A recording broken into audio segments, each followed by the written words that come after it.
Tepuk tangan buat Ibu Lydia ya. Itu udah gigi 4 itu, benar-benar gigi 4. Oke, perkenalkan nama saya Ibu Christine dari unit sekolah. Nah, TPU yang terakhir adalah U, apa? Ukiran jiwa. Nah, jiwa ini apa sih isinya? Jiwa itu enggak kelihatan. Saya minta slide pertama ya. Ukiran di jiwa ini bahasa sederhananya adalah luka di jiwa. Ya. Luka di jiwa itu bentuknya macam-macam dan penyebabnya macam-macam. Kita ini punya yang namanya tubuh. Supaya kita semua mengerti bahwa manusia itu bukan hanya yang kelihatan ini.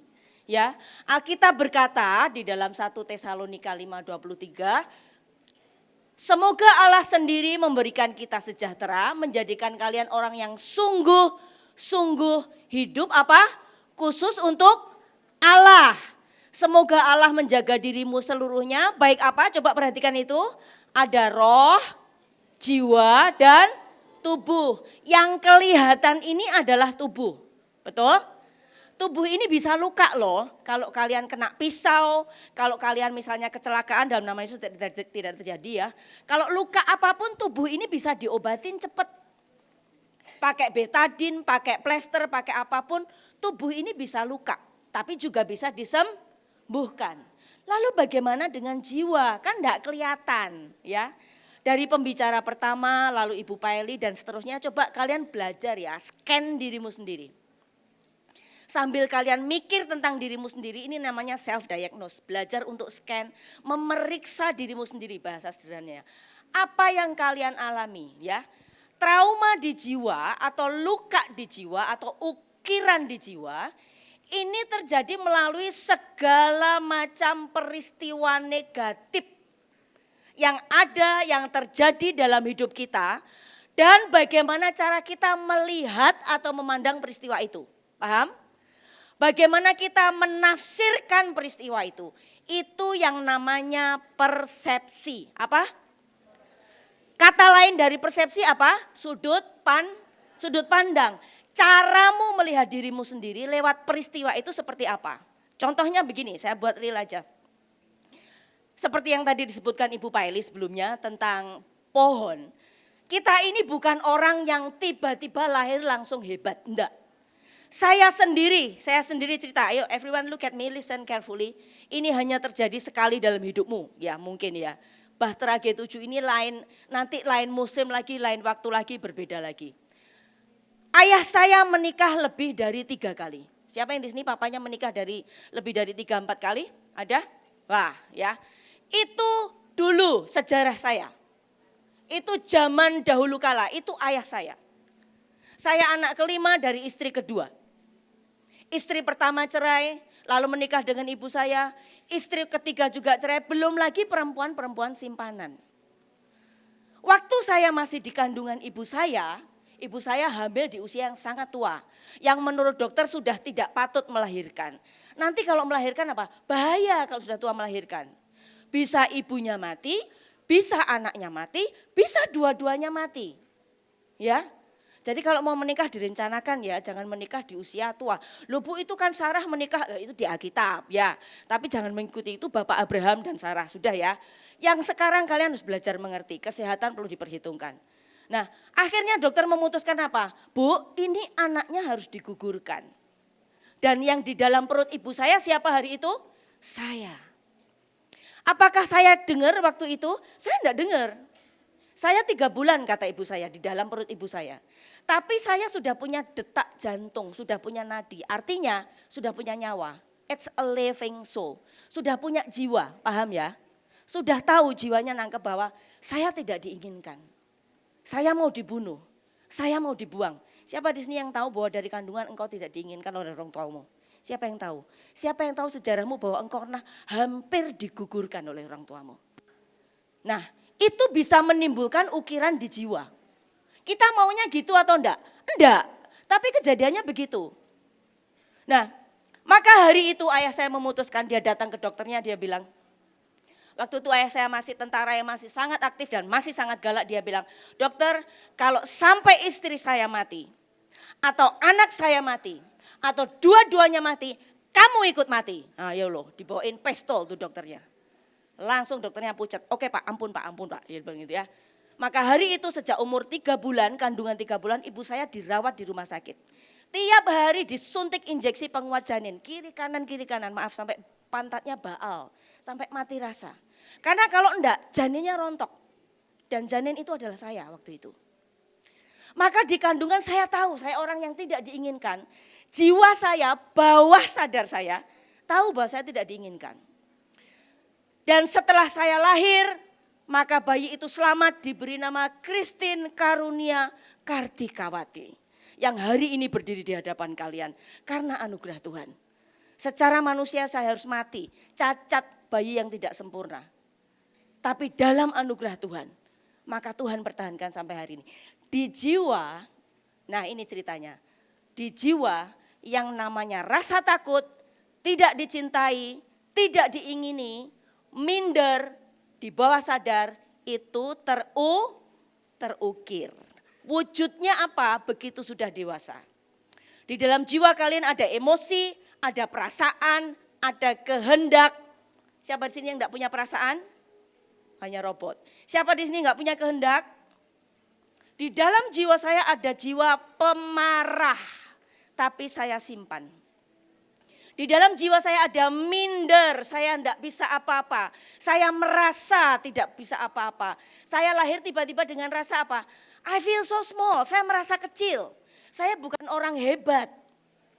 Ditambah lagi waktu itu ya, waktu belum pemberesan TPU, sekian waktu yang lalu. Tapi puji Tuhan semua sudah selesai dalam anugerah Tuhan ya.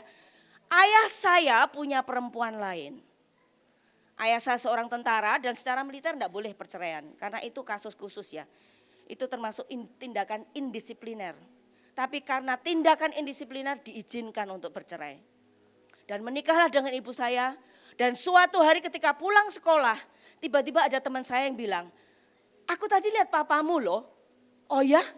Di mana? Di sana. Tapi kok enggak sama mamamu ya? Sama perempuan lain. Nah siapa tahu itu siapa? Itu perempuan lain. Hari itu sebagai anak kecil saya masih SD. Malunya luar biasa, saya punya ayah yang punya perempuan lain. Siapa di sini yang tahu papamu punya perempuan lain? Atau mamamu punya pria lain? Ada rasa malu, ada rasa minder. Dan saya tidak pernah membicarakan dengan siapapun. Saya menyimpan semuanya dalam hati. Tapi di jiwa saya itulah yang namanya luka. Di pikiran saya mulai ada pikiran, papaku jahat ya. Muncul lagi pemarah. Suatu hari aku akan bunuh papaku. Muncul lagi hasrat ingin membunuh. Suatu hari awas ya. Nah muncul lagi pendendam. Itulah ukiran-ukiran jiwa. Itulah yang namanya apa?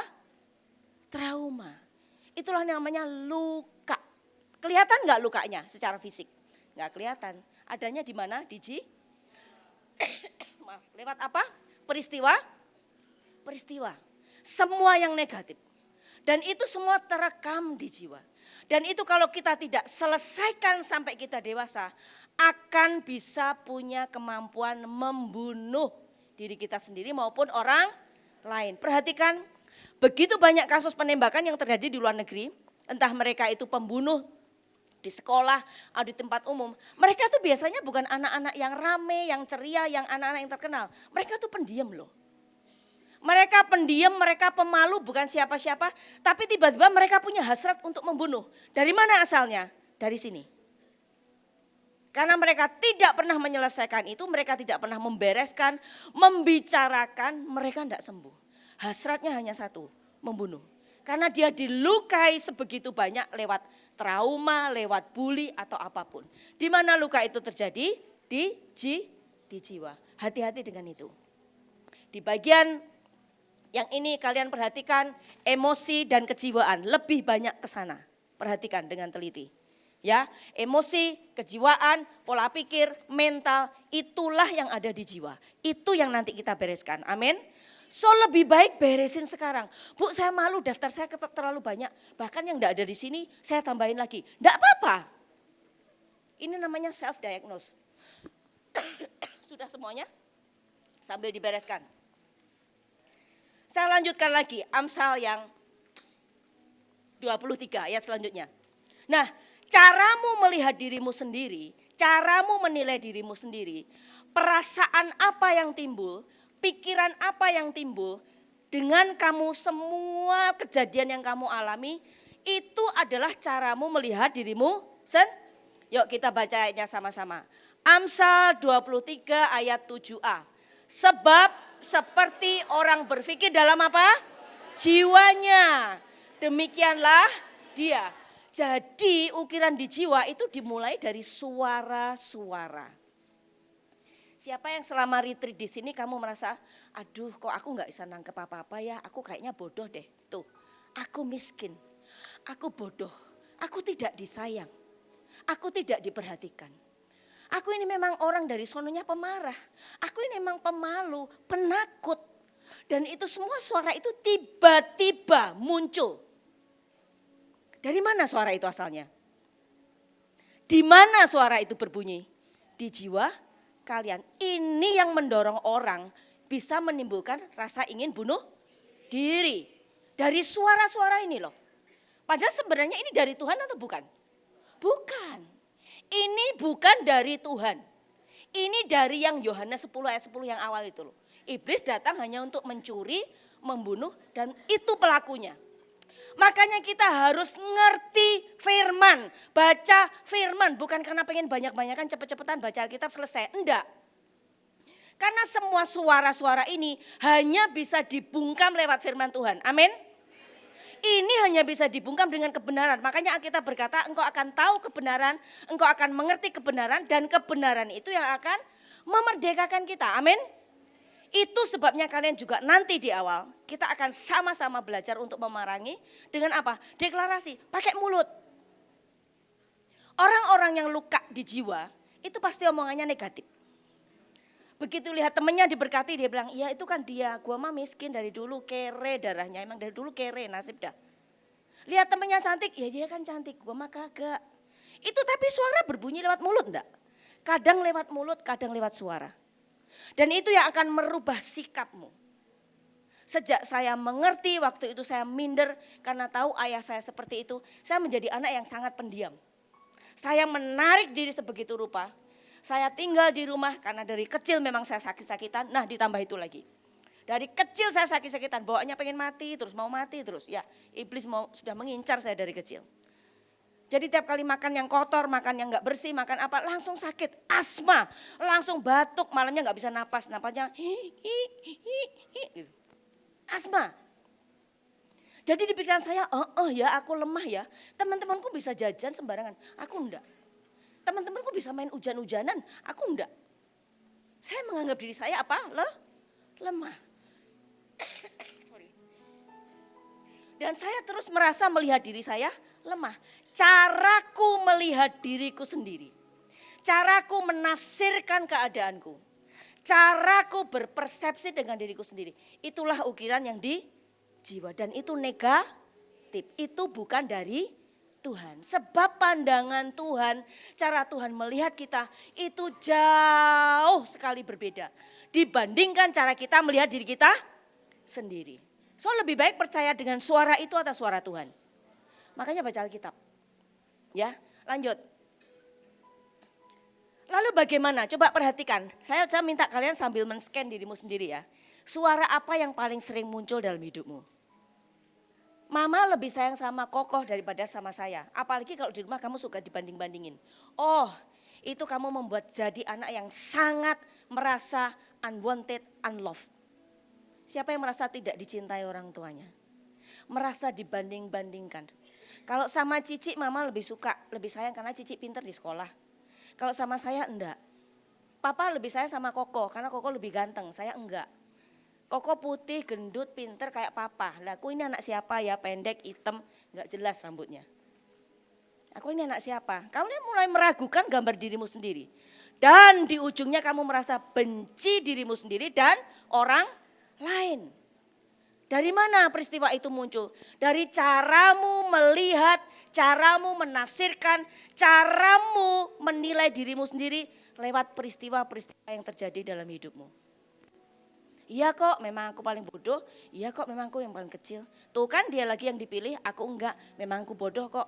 Terus bunyinya begitu. Perhatikan suara-suara itu. Itu akan menggiring seseorang pada kematian. kalau tidak diselesaikan. Amin. Kita mau pilih mana? Kita mau pilih siapa? Bersyukurlah karena kita ini punya Tuhan. Amin. Kita punya Tuhan Yesus. Dialah yang Alkitab berkata, engkau you restore my soul. Engkau yang memulihkan jiwaku serusak apapun. Sudah dengar kesaksiannya Kak Leo? Belum? Nanti dengerin. Sudah dengar kesaksian beberapa orang di sini? Dengerin. Kita enggak sedang berlomba siapa yang paling buruk di antara kita. Enggak. Tapi kita sama-sama menceritakan bagaimana God changed everything. Amin. Kalau mereka bisa dirubah, no matter what, apapun asal usulmu, Tuhannya enggak berubah loh. Amin. Dari kitanya yang kita harus berubah. Hari ini adalah hari istimewa buat kalian. Di mana ini adalah masa penentuan, Tuhan sedang ingin merubah hidupmu. One by one, by one, by one, by one. Pegang kepalamu, pegang otakmu. Bilang sama dirimu sendiri, jiwaku, jiwaku, jiwaku. Hari ini selesai dengan semuanya. Hari ini aku akan melihat lembaran baru. Hari ini aku tidak akan pernah sama lagi. Hari ini aku dipulihkan. Roh, jiwa, tubuh. Hari ini harus selesai semuanya. Amin. Nanti di akhir kita akan buat peperangan ya. Suara-suara ini kenali ya. Pokoknya yang negatif seperti ini bukan dari Tuhan. Ini bisa muncul dari suaramu sendiri, bisa muncul dari orang-orang terdekat dalam hidupmu.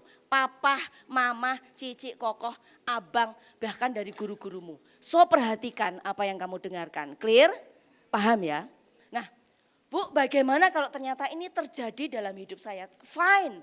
Seperti di Alkitab berkata ada Tuhan Yesus kok.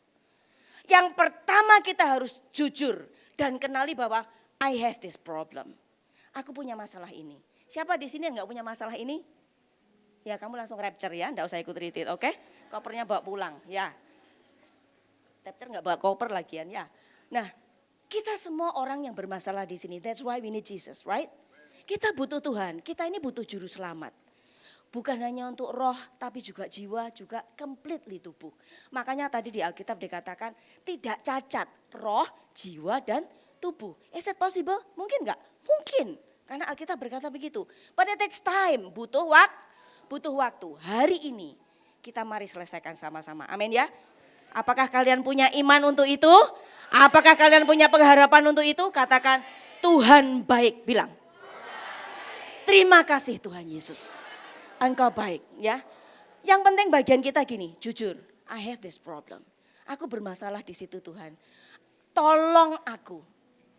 Psikolog atau kalau kalian ke terapis, mereka bisa menjelaskan dari mana trauma itu berasal. Tapi mereka tidak bisa mencabut akarnya, betul ya? Karena ini masalah roh. Karena ini akarnya panjang, seperti yang tadi Ibu Paili bilang. Ceritanya panjang. Mereka hanya bisa memberi gambaran, menjelaskan, memberi arahan how to do this. Tapi mereka bukan orang yang bisa menyelesaikan, mencabut sampai ke akarnya. Kita harus berhadapan ini dan bawa di hadapan Tuhan. Amin. Bersyukur hari ini kita belajar ini lagi ya. Yang selanjutnya Yesaya 55 ayat 3. Ini kita harus jujur di hadapan Tuhan. Kalau kalian malu jujur di hadapan manusia, oke, fine, enggak apa-apa. Tapi yang penting kita harus jujur di hadapan Tuhan. Alkitab berkata apa? 1, 2, 3. Datanglah kepadaku. Bukalah telingamu lebar-lebar. Dengarkan baik-baik. Maka apa? Jiwamu akan hidup. Setiap kali suara ini muncul, kalian ngomong sama Tuhan. Enggak harus masuk kamar, mandi dulu, keramas, harus suci, pakai talit, baru berdoa. Enggak usah. Tuhan itu sini loh. Begitu kamu tahu jiwamu mulai gelisah, kumat bahasanya ya. Mulai kumat nih suara-suara. Langsung ngomong, Tuhan tolong. Tuhan tolong aku Tuhan. Tuhan rasanya aku kumat deh kayaknya nih.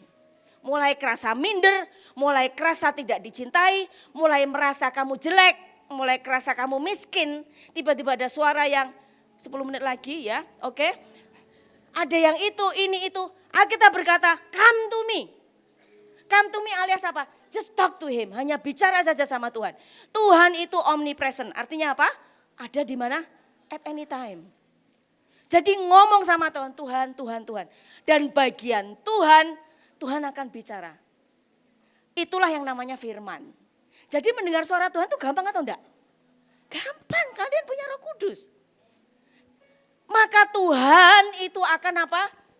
Bicara. Dan selanjutnya setelah kamu ngomong, bagian kita adalah mendengarkan. Sampai kamu dengar sesuatu dari Tuhan. Sampai suara itu berubah. Sampai dari yang namanya hopeless menjadi you have hope. Amin. Sampai yang namanya faithless, kalian sekarang menjadi faithful. Amin. Dari yang namanya no future, kalian menjadi orang yang punya future. Tapi semuanya dimulai dari dengarkan kata Tuhan. Jangan dengarkan kata setan. Setan itu enggak harus dalam bentuk yang macam-macam loh. Kadang omongan orang sebelah kita ya, itu juga negatif. Bukan berarti kamu tonjok temanmu, enggak. The voice, sifat rohnya ya. Nah, lanjut. Sekalipun kamu kadang enggak ngerti ya. Saya minta next slide. Mazmur 73 ayat 21, 24. Ketika aku merasa kesal. Siapa yang sini sering merasa kesal? For any reason. Makanan hari ini garing semuanya sampai gak bisa pup. Kamarnya bau, kasurnya tipis, tidak ada bantal, tidak ada selimut. Kesel ya. Hatiku seperti apa? Tertusuk. Aku bodoh dan tidak mengerti. Aku seperti orang kalau bodoh tidak ngerti ya. Marah-marah, tidak jelas. Alkitab berkata seperti apa? Kok malu ngomongnya? Alkitab berkata seperti apa? Siapa yang mau jadi binatang? No one. Tapi sifat itu bisa muncul ke manusia ketika kita apa? Tidak ngerti, tidak tahu jiwa kita. Yang kita salahkan orang lain. Lu sih, mama sih, kokoh sih, cici sih. Terus seperti itu. Padahal yang salah, padahal yang sakit adalah jiwa kita. Nah kemarin Miss Christine di Aser, ada orang yang minta nasi itu sambil marah loh. Padahal nasinya itu banyak, mau minta berapa dikasih kok. Minta nasi aja loh sambil marah. Apa yang salah kira-kira? Jiwanya, bisa juga karena kelaparan ya. Orang kalau lapar bisa marah-marah loh. Kurang tidur juga bisa marah-marah. Gak punya duit juga marah-marah ya. Next, jangan kemana-mana. Ayat 23 berkata, namun aku tetap di dekatmu. Terus ngomong sama Tuhan, Tuhan tolong. Ini aku udah mulai, bukan lagi emosi, ini udah mulai esmoni nih gitu. Ngomong sama Tuhan udah mulai esmoni saya Tuhan. Panas ini, mengepul nih. Tolong Tuhan, tolong daripada aku kayak binatang ya. Engkau memegang tanganku. Kau bimbing aku dengan, ini yang penting. Kau bimbing aku dengan apa? Nasihat. Ini yang namanya firman. Ucapan Tuhan, tiba-tiba kamu akan dibuat satu firman. Teringat, tiba-tiba ada suara Tuhan lembut dan menenangkan. Itu Tuhan sedang menasihati jiwa. Amin. Sederhana kok jalan sama Tuhan, biasakan ngobrol, ngomong apapun. Sorry. Dan kau terima aku dengan kehormatan dari yang binatang. Karena kita jujur, kita tulus, kita minta tolong sama Tuhan. Tuhan menghormati itu sebagai kerendahan hati. Siapa yang mau belajar? Bu, saya kadang kalau pas gila gitu Bu, kayak binatang saya merasa enggak layak datang ke Tuhan. Goblok, enggak begitu. Kalian kalau ke dokter, orang pergi ke dokter itu kalau sehat atau kalau sakit? Makanya, kalau kalian udah mulai kumat nih, kerasa nih, muncul suara-suara nih. Nah, itu waktu yang tepat untuk datang ke Tuhan. Amin. Tuhan enggak akan menolak loh. Tuhan tuh cari orang yang hancur hati, beneran. Hopeless, faithless, itu waktu ya the right moment kita datang ke Tuhan. Tuhan tolong saya. Yang terakhir. Amsal 18, nah ini dia. Siapa di sini yang mulutnya ketinggalan di kamar tadi? Enggak ada ya? Everybody you have. Ya, semua orang punya, but the problem is mulut kita pakai buat apa? Ya. Yuk kita baca sama-sama. Amsal 18:21. Lidah mempunyai kuasa untuk menyelamatkan hidup atau merusaknya. Orang harus menanggung akibatnya. Jadi ketika suara itu muncul, ketika orang lain berkata yang jahat, yang negatif tentang kalian, kita ini punya kuasa untuk apa? Mengucapkan atau membalikkan, kecuali kamu salah ya. Kalau salah tetap minta maaf lo ya. Kalau datang baik-baik ya, jangan kamu memang salah, kamu dikatain salah, tengking-tengking lo temanmu. Enggak, kamu harus bertobat. Kalian harus belajar apa? Mengucapkan yang baik. Lebih lagi kalian belajar harus mengucapkan apa? Firman. Itu yang namanya deklarasi. Amin. Deklarasi itulah yang Alkitab berkata itu bisa menyelamatkan. bukan merusak. Itu yang akan merubah jiwa kita. Semua tergantung dari apa yang kita ucapkan. Bersyukur hari ini ada deklarasi di terakhir. Nanti kita baca sama-sama. Kita ini orang yang kadang tidak kenal dengan diri kita sendiri, betul enggak? Saya dulu orang yang berpikir bahwa hidup saya baik-baik saja. Saya tidak melakukan kesalahan itu, kesalahan ini itu. Tapi semua ini adalah dosa tersembunyi. Apa? Dosa ini tidak kelihatan, tersembunyi. Dan ketika itu disingkapkan di hadapan Tuhan, kita harus mengerti bahwa itulah waktunya kita berperkara. Apa? Kamu kelihatan baik-baik. Physically kalian semua cantik, ganteng di sini semua bau wangi semuanya. Bajunya prophetic. Tapi siapakah yang tahu hidden sin? Dosa yang Jadi kalau sewaktu-waktu itu muncul, tiba-tiba muncul kebinatangan kalian, come to him, datang ke Tuhan. Amin. Itulah waktunya berperkara. Dan selain itu seperti yang Ibu Pali bilang, 10 kali dalam sehari loh beliau mengucapkan itu. Udah kayak minum obat itu. Firman Tuhan adalah the medicine for our soul, betul enggak? Alkitab itu obat bukan hanya buat jiwa, tapi roh dan juga tubuh. Orang dunia tahu yang namanya mantra, tahu enggak mantra? Doa yang diulang-ulang. Sometimes it happens dan terulang dan terjadi kadang. Apalagi firman Tuhan. So perhatikan apa yang kita ucapkan, kenali keadaanmu, lihat dari sana. Yang tadi kalian tulis. Hari ini kita akan berperkara, kita mau mencabut, kita mau menyelesaikan semuanya. Amin.